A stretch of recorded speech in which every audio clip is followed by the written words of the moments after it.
Hello and welcome back. Guys, today we're gonna discuss about university wits. एक काफ़ी important topic है university wits, तो इसके बारे में हम डिस्कस करेंगे. एक्चुअली यूनिवर्सिटी विट्स है क्या? इसका मतलब होता है, विट का मतलब होता है स्कॉलर. ठीक है, एक्चुअली स्कॉलर के तौर पे इसका यूज़ होता है, विट्स का मतलब होता है. अब यूनिवर्सिटी विट्स का मतलब ये है कि एक ग्रुप ऐसा जिन्होंने कैम्ब्रिज यूनिवर्सिटी और ऑक्सफोर्ड यूनिवर्सिटी से अपनी तालीम हासिल की. ठीक है, तो वो बहुत ही पढ़े लिखे काफ़ी थे, तो उन्हें वो यूनिवर्सिटी विट्स के नाम जाना जाता है. फ़ाइन.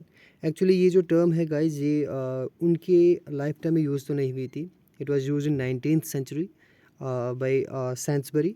एक अमेरिकन जर्नलिस्ट थे, उन्होंने यूज़ किया था इस टर्म को उनके लिए. फ़ाइन. तो एक ऐसा ग्रुप ऑफ राइटर्स जो क्या करते हैं, जो क्लोजिंग 16th सेंचुरी में, यानी कि ending of the 16th century में क्या करते हैं, अपना जो इस लिटरेचर को, यानी कि इस लिटरेचर के अंदर बहुत ही अहम रोल अदा करते हैं वो, स्पेशली ड्रामाज. ठीक है, ट्रेजेडी ड्रामाज स्पेशली. फ़ाइन. तो उन्हीं के लिए बोला जाता है यूनिवर्सिटी विट्स. या तो वो यूनिवर्सिटी विट में से वो स्कॉलर, या तो उन्होंने कैम्ब्रिज से पढ़ा है या फिर ऑक्सफोर्ड से पढ़ा है. अब कैम्ब्रिज से जिन्होंने पढ़ा है वो है Christopher Marlowe, Thomas Nashe and Robert Greene. ठीक है, आप इनको मतलब एक ट्रिक से याद रख सकते हो. आप याद रख सकते हो इनको, जैसे कि सी से क्रिस्टोफर मार्लो, ठीक है, एन से नैश और जी से ग्रीन. ठीक है, C N G it's very easy. C for Cambridge, ठीक है ना, यानी कि कैम्ब्रिज में पढ़ने वाले सी एन जी पे, जिस पे गाड़ियाँ भी चलती है ना, सी एन जी. तो जो सी एन जी है, कैम्ब्रिज में पढ़ने वाले जो भी स्कॉलर्स ने वहाँ से निकलने वाले, वो कौन से हैं? क्रिस्टोफर है, ठीक है, नैश है और ग्रीन है. ये तीन कैम्ब्रिज से निकले हैं. And Oxford wits, Oxford scholars कौन कौन थे, वहाँ से कौन पढ़ के निकले थे? John Lyly, Thomas Lodge and George Peele. इनको भी याद रख सकते हो, L for Lyly, L for Lodge and P for Peele. LLP. CNGLLP. Fine. Lyly, Lodge and Peele, ये जो तीन हैं, इन्होंने ऑक्सफोर्ड से पढ़ा है. तो गाइज, यूनिवर्सिटी विट्स में एक और नाम आता है थॉमस किड का. इन्होंने ना ही कैम्ब्रिज से पढ़ा था, ना ही ऑक्सफोर्ड से पढ़ा, लेकिन इन्हें इसी में काउंट किया जाता है. तो these are the 7 scholars, 7 writers, 7 playwrights who are called commonly university wits. तो इनका काफ़ी एक अहम रोल अदा रहा है, एक बहुत ही इम्पोर्टेंट रोल रहा है इनका. ठीक है, किस में? ड्रामा में. अभी हम बात करते हैं इसके बारे में. तो जस्ट अ सेकेंड. यस, अगर हम बात करेंगे इनका रोल क्या रहा लिटरेचर के अंदर, खासकर एलिजाबेथन ड्रामा के अंदर, तो आपको पता है कि एलिजाबेथन ड्रामा है जो वो बहुत ही मशहूर है. एक वो ग्लोरीफाइड, एक ग्लोरियस एज रही है क्वीन एलिजाबेथ के दौरान में. जैसे कि आपने नाम सुना है, हर एक बच्चे बच्चे ने नाम सुना है, शेक्सपियर, बेन जॉनसन. ठीक है, तो उनके काफ़ी बहुत मशहूर ड्रामे रहे हैं. लेकिन आपको गाइस पता है कि उनको इतनी शोहरत मिली, लेकिन उससे पहले जो यूनिवर्सिटी विट्स है, उन्होंने एलिजाबेथन ड्रामे की फाउंडेशन रखी. यानी कि उन्होंने इस ड्रामे के लिए एक बेड रॉक बनाया, एक फाउंडेशन बनाई, एक रास्ता बना दिया. तो बाद में शेक्सपियर एंड ऑल जस्ट जो भी कंटेम्प्रेरीज उसके थे, उन्होंने फॉलो करा उस चीज़ को, तो इतने एक पीक तक पहुँचे. तो वी कैन से दैट, हम ये कह सकते हैं कि अगर जो यूनिवर्सिटी विट्स नहीं होते तो शायद वो सिनेरियो हमें देखने को नहीं मिलता एलिजाबेथन ड्रामे का, जो एक्चुअली में शेक्सपियर को हम तक पहुंचाता है, जिससे हम जानते हैं शेक्सपियर को. तो ड्रामे को जो उरूज पहुंचा है, तो शायद इतना नहीं मिलता. लेकिन these are the university wits जिन्होंने क्या किया है, इस चीज़ को वहाँ तक उरूज तक पहुँचाया है. अब जो ये यूनिवर्सिटी विट्स थे, ये mostly they were influenced by Seneca. Seneca कौन था? Seneca was a writer, first year century का एक राइटर था. ठीक है ना, एक लैटिन राइटर, प्ले राइट था सेनेका. तो सेनेकन ड्रामे आपको पता है, मोर देन 10 ड्रामाज, इवन 1580 तक मोर देन 10 ड्रामाज वो यानी कि ट्रांसलेट हो चुके थे इसके. तो इससे वो काफ़ी यानी कि प्रभावित थे, इन्फ्लुएंस्ड थे. और कैम्ब्रिज में स्पेशली एक वेव चल रही थी उस दौरान सेनेकन ड्रामाज की. तो ये जो स्कॉलर्स वहाँ से पढ़े लिखे, जो वहाँ से पढ़े हुए थे, तो ये काफ़ी इन्फ्लुएंस उससे थे. तो इन्होंने उसका रिवाइवल किया. ठीक है, उसका वहाँ से कॉपी करा, इमिटेट किया, तो उसको फॉलो करा. अब ये जो टर्म है, it is coined by George Saintsbury, एक 19th सेंचुरी के जर्नलिस्ट, अमेरिकन जर्नलिस्ट. उन्होंने इस टर्म को क्वाइन किया है, यानी कि जो भी यूनिवर्सिटी विट्स हैं. तो ही सेज दैट कि इनका जो इन्होंने इनके बारे में लिखते हैं वो अपनी बुक में, वो इनके बारे में बताते हैं कि उन्होंने कैसे ड्रामे को मतलब डेवलप किया उस दौरान में. फाइन।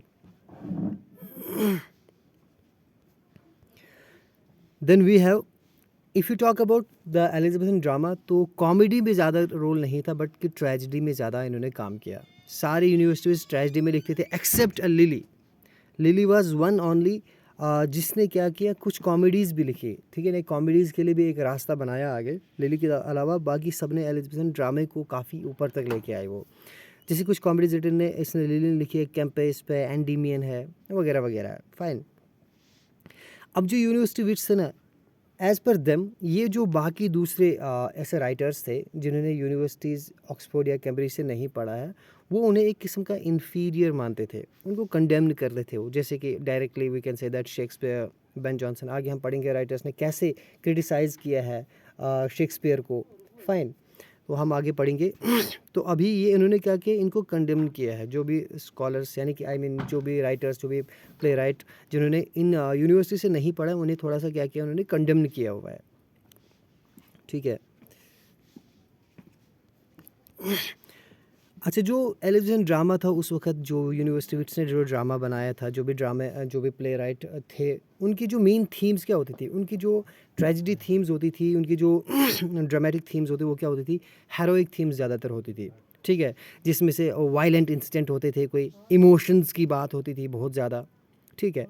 तो अब सवाल है कि इंसान, देखो क्या होता है जब इंसान किसी एक एक्सट्रीम इमोशन को दिखा रहा हो, कोई वायलेंट इंसिडेंट को दिखा रहा हो, कोई हीरोइक थीम्स बता रहा हो, तो उसके लिए एक यानी कि जो वर्ड्स है, स्ट्रिक्ट वर्ड्स का यूज़ नहीं कर सकते थे, इसलिए उस वक्त ब्लैंक वर्ड्स से इन्होंने इस चीज़ को लिखा। तो ब्लैंक वर्ड्स में क्या होता है कि एक नेचुरल इमोशंस या इन थीम्स को ज़्यादा बेटरली एक्सप्रेस किया जाता था। That's why they choose to express in better way the blank words. तो ब्लैंक वर्ड्स उस वक्त ज़्यादा यूज़ हो रहा था, सारे विट्स ने यूज़ किया था। फाइन। और दूसरी चीज़ है, उस वक्त, अब जो चूँकि ये रेनेसां का टाइम था, उस वक्त इंसान पुराने चीज़ों को, पुराने ख़यालों को बदल रहा था, रिवाइव कर रहा था। तो उन्होंने क्या किया कि मोस्टली उन्होंने फोकस किया इंडिविजुअल परसेप्शन को। उन्होंने कहा कि जो एक इंडिविजुअल क्या सोचता है ना, एक कम्युनिटी को छोड़ करके कम्युनिटी के अंदर हर एक इंडिविजुअल पर्सन वो क्या सोचता है, उनके परसेप्शन क्या है। तो अपने उन प्लेज में उन्होंने कैरेक्टर्स भी ऐसे देखा है जहाँ पे इंडिविजुअल परसेप्शन है, उस पर फोकस किया गया है। फाइन। तो अभी हम बात करते हैं पहले यूनिवर्सिटी विट की, जॉन लिली की। तो जॉन लिली की जो पैदाइश है 1553 और 1554, ठीक है। तो इनकी जो डेथ हुई 1600 में इनकी डेथ हो जाती है। ये एक राइटर भी थे, ड्रामेटिस्ट थे, ठीक है। मेंबर ऑफ ये पार्लियामेंट भी वहाँ के थे, और कोटियर थे, ऑफ कोर्स कोटियर थे। तो इन्हें माना ये भी जाता कि first major prose stylist in English. तो इनने जो प्रोज में जो अपने प्ले राइट्स लिखे थे ब्लैंक वर्स में, तो इनका जो प्रोज स्टाइल था, तो ये उन्हें माना जाता है कि first major prose stylist in English. उनके अगर मेन वर्क्स की हम बात करेंगे, सबसे पहला वर्क उनका यूफियस था, द एनाटमी ऑफ विट। ये एक नॉवल की तरह थी। फाइन। जब इन्होंने यूफियस लिखा ना एक्चुअली में, तो यानी कि इनको इतना एक्सपेक्टेशन नहीं था, लेकिन ये वर्क इतना फेमस हो गया कि इन्हें ये लगा कि डिमांड होने लगे कि नहीं, अब मैं इनका यानी कि यूफियस का एक सीक्वल लिखूंगा। फिर उन्होंने यूफियस एंड हिज इंग्लैंड इसका सीक्वल लिखा उसके बाद। इस वजह से काफ़ी मशहूर हो गई यूफियस की वजह से। तो ये जो वर्क है उन्होंने क्या किया, डेडिकेट किया था किसको, एडवर्ड डिवर को। ये था 17th अर्ल ऑफ ऑक्सफोर्ड थे, ठीक है। ऑक्सफोर्ड के 17th अर्ल थे, उनको इन्होंने डेडिकेट किया था ये यूफियस एंड हिज इंग्लैंड। तो ये भी मतलब अब ये इतना मशहूर नहीं हुआ यूफियस की तरह, लेकिन ये भी काफ़ी आगे तक गया। तो इन यूफिज़म, इन दोनों को मिला के यूफिज़म बोलते हैं, इसकी वजह से ये काफ़ी मशहूर हुए। फाइन। अब गए जो यूफियस है, ये नाम इन्होंने कहाँ से लिया था, रॉजर एशम, ठीक है। ये इनका एक वर्क था द स्कूल मास्टर, वहाँ से उन्होंने इसका टाइटल लिया, यूफियस ये टाइटल लिया है। उसके बाद इनके कुछ वर्क्स है, जैसे कैंपेस है, सैफो एंड पाओ है, ठीक है ना, गलाथिया है, एंडीमियन है, मिडास है, मदर बॉम्बी है। तो ये इनके काफ़ी इंपॉर्टेंट वर्क है। तो लेकिन आगे चल के इस यूफिज़म की वजह से वो जाने लगे। आज अगर वो ज़्यादा मशहूर हैं तो वो अपने इन ड्रामाज़ की वजह से बहुत ज़्यादा मशहूर है, जैसे कि loves Metamorphosis, the woman in the moon. तो अपने इन ट्रेजिडी और कॉमेडीज़ की वजह से वो काफ़ी ज़्यादा मशहूर हैं। सॉरी। अच्छा, और दूसरी बात है कि जो लिली थे, वो इन बाकियों से थोड़ा सा डिफरेंट थे। वो कैसे? ये ज़्यादातर कोर्ट मास्क को परफॉर्म करते थे। अब ये कोर्ट मास्क क्या होता है? ये टिपिकली एक किस्म की कम्प्लीमेंट्री ऑफरिंग होती है। जैसे कि कोई प्रिंस है ना, बहुत सारे गेस्ट आए हुए हैं, वो ड्यूक है या प्रिंस है, उस प्रिंस के लिए क्या करना है, यानी उसको कॉम्प्लीमेंट देना, वहाँ पे एक परफॉर्म करना है, एक ऐसा परफॉर्मेंस देना जिससे कि क्या हो, यानी कि जिसमें तारीफ़ हो प्रिंस की, यानी कि उसकी खुशामद की जाए। जैसे अभी हमने देखा कि जो अर्ल ऑफ ऑक्सफोर्ड के लिए उन्होंने वो लिखा है, जो सेकंड सीक्वल है इसका, यूफियस का। वैसे ही जो उस वक्त जो मास्क होते थे, ये टिपिकली किन के लिए किए जाते थे? कोर्ट के अंदर प्रिंसेस के लिए या राजाओं के लिए, जो किंग्स के लिए लिखे जाते थे। उस वक्त क्वीन या किंग के लिए लिखे जाते थे और फिर परफॉर्म किया जाता था कम्प्लीमेंट्री की तरह। तो ये बहुत ज़्यादा मतलब कोर्ट मास्क वो करते थे और उसके बाद ये प्राइवेट थिएटर में यानी कि परफॉर्म करते थे। प्राइवेट थिएटर, यानी कि प्राइवेट थिएटर क्या होता था कि एक मतलब बहुत अच्छा रूफ़, मतलब ऊपर से छत उसको होती थी। जैसे पब्लिक थिएटर 1576 में पब्लिक थिएटर भी आया था, लेकिन पब्लिक थिएटर ऐसे ओपन में होता था, उसको कोई रूफ़ नहीं होता था या कोई प्रॉपर सीटिंग अरेंजमेंट हर एक के लिए नहीं होता था। तो प्राइवेट थिएटर क्या होता था, थोड़ा महंगा होता था। तो अरिस्टोक्रेटिक लोग ज़्यादा होते थे वहाँ पर, इलाइट्स लोग ज़्यादा होते थे, उनके लिए प्रॉपर सीटिंग का अरेंजमेंट किया जाता था, लाइटनिंग का अरेंजमेंट किया जाता था। तो एकदम छत ऊपर से होती थी। तो क्योंकि वहाँ पर उसको ज़्यादा पैसे मिलते थे, इस वजह से इसने क्या किया, प्राइवेट थिएटर्स में ज़्यादा परफॉर्म करा है। तो पहला जो प्राइवेट थिएटर है वो ब्लैक फ्रायर था। वो कब हुआ था? 1576 में ओपन हुआ था और सेम ईयर में पब्लिक थिएटर भी ओपन हुआ था। लेकिन जो प्राइवेट थिएटर थे वो ज़्यादा यानी कि अच्छे थे वो, क्योंकि उसके अंदर अरेंजमेंट्स वगैरह बहुत ज़्यादा थे, अच्छे थे। लेकिन वहाँ पर इलाइट लोग का, आम लोग नहीं जा सकते थे, क्योंकि वहाँ पर जो इलाइट लोग ज़्यादा जाते थे, क्योंकि वो थोड़ा सा एक्सपेंसिव हुआ करता था। तो उसके लिए इसने क्या किया, बहुत सारा परफॉर्म किया है। So this was John lily, जिसने इतने ये काम किया है, जो मास्क्स बहुत सारे बनाए हैं, प्राइवेट थिएटर में काम किया है बहुत सारा। आगे जाके इसको फिर ब्लैक फ्राइडे की लीज़ भी मिली थी। ठीक है, तो अगले वीडियो हम बात करेंगे इंशाल्लाह, जो नेक्स्ट हमारा है, जो यूनिवर्सिटी विट है नेक्स्ट, उसकी हम बात करेंगे। तो इस वीडियो में हमें इतना ही है।